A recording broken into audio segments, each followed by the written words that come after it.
the sense of elation was overwhelming. I think that the most important thing that we've missed out in our club for the last 14 years is the lack of ambition and the lack of hope. And for the time being, Amanda Staveley has come out today and she's made some really nice comments about Newcastle aiming to compete for the Premiership again. For 14 years, we could never have done that, and we've had a number of coaches, including Steve Bruce, who's come out to say like, "Hey, Newcastle is not as big as Bournemouth," which is very weird. Newcastle used to be in the Champions League, and we fired a coach for coming fifth, and now they're trying to tell us that Newcastle is a small club, and that we deserve to be 14th. It's not the responsibility of any member of the Newcastle fan club to be answering governmental questions. If it's a situation where the British government was not working with the Saudi government, and it was just like Newcastle was just out of the blue, then you can make that argument and say, what do I really think about this? But the thing about it is PIF is involved in almost every single thing we're using. It's involved in Facebook, Uber. It's basically ubiquitous right now. They're just trying to find a storyline that they're going to use to bombard Newcastle fans, make them feel bad about this. I don't think it's the responsibility of a Newcastle fan to talk about human rights. If they have a problem with human rights, then we should do it from the governmental level. We're not going to send a petition from St. James Park to the Saudi government to solve human rights. I'm happy for where the league is going to in terms of this being competitive. And having said that, as per where I see them in the next 2 years, I see them being 10th in the next 2-3 years. Because they will still have to face out who they have right now. They have to shop from, you have to go through, it's not like free agents. You have to buy people that will enable you to buy people, that will enable you to buy people, that will then enable you to buy the star. Which means you have to grow from C to B, to B plus, to A plus. Yeah. Unless if you throw some ridiculously stupid money, just like Malaga did.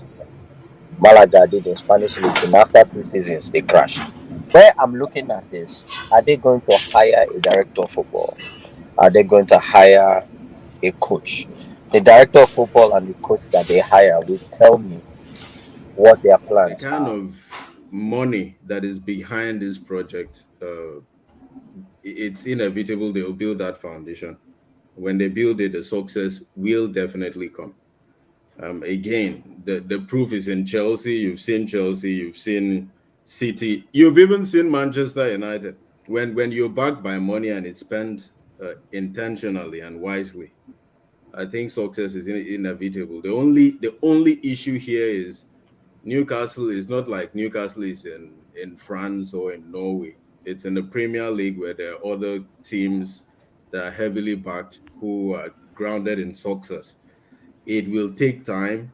It will need a lot of patience, but that success is inevitable. Now, I know I'm saying within 5 to 6 years, they probably will be knocking on the EPL.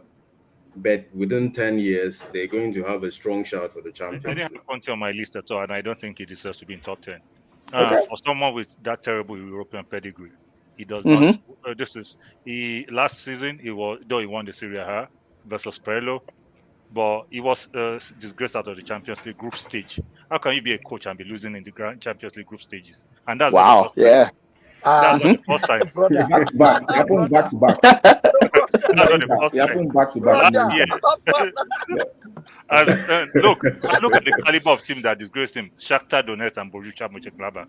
He finished last in a group that has Shakhtar Donetsk and Borussia Mönchengladbach. Not only that. Let's go to a year before. He could not qualify in a group with Borussia Dortmund again.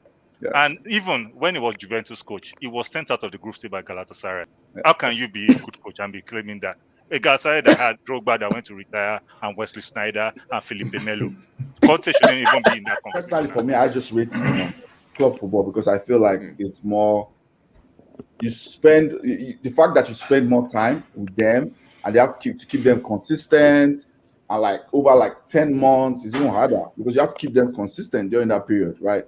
You can have teams like Greece that will come with a clear tactical plan and win Euros in 2004.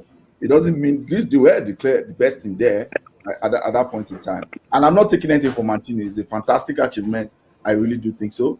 I think it's so incredible when we look at modern day football that involved probably two of the best players we've seen in our lifetime, and also that involved more complex teams, right? Champions League, in my opinion, has become incredibly harder to win just because our defenses are more complex. Football is not as simple as it used to be back in the days. There's more data, there's more information. So to win 3 times in a row, I mean, that's madness. Where do you think club should be in this ranking? It should be number 1 based on longevity, based on influence, maybe not based on trophies, but longevity. Because let me tell you, if you look at his backstory from Mainz, if you go and check what that club was in Germany, Dyer will tell you this was a club that were terrible, even in the second division. Klopp took them from that second division to the Bundesliga, which is a miracle in itself. And not only took them, he kept them up. True. Kept them up. Eventually, they got relegated, but at least they stayed up for a few years before they got relegated. Then he went to Dortmund, who were a sleeping giant. Dortmund, who had not won Bundesliga before that time, won it back-to-back, managed to break the monopoly of Bayern Munich, and since he left, they've not won the Bundesliga. He even got them to the Champions League final. Okay, granted, he lost it to Bayern, but Bayern, of course, were always good to. And then he came to Liverpool, sleeping giant, 25 years, 26 years, 27 years, 28 years, 29 years, no Premier League title. Who broke it? Jurgen Klopp. Without being the richest club in the country, without having all the resources some of his counterparts are having, and then took us to back-to-back Champions League finals.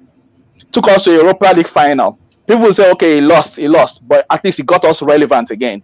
And look at our net spend. Liverpool's net spend in the 5 years he has been there. He has been spending 18 million per year net spend because he keeps having to sell to buy because our owners are stingy. Yeah, and you're telling me that Pep Guardiola, who has access to billions of euros everywhere he goes, is better than Klopp. Please tell me another story. Please. Oladimeji, are you trying to tell us that Newcastle should poach Jurgen Klopp? Is that what you're trying to say? Oh yeah, you can have him after us. You can have him after us. Please. He's leaving in 2 years' time.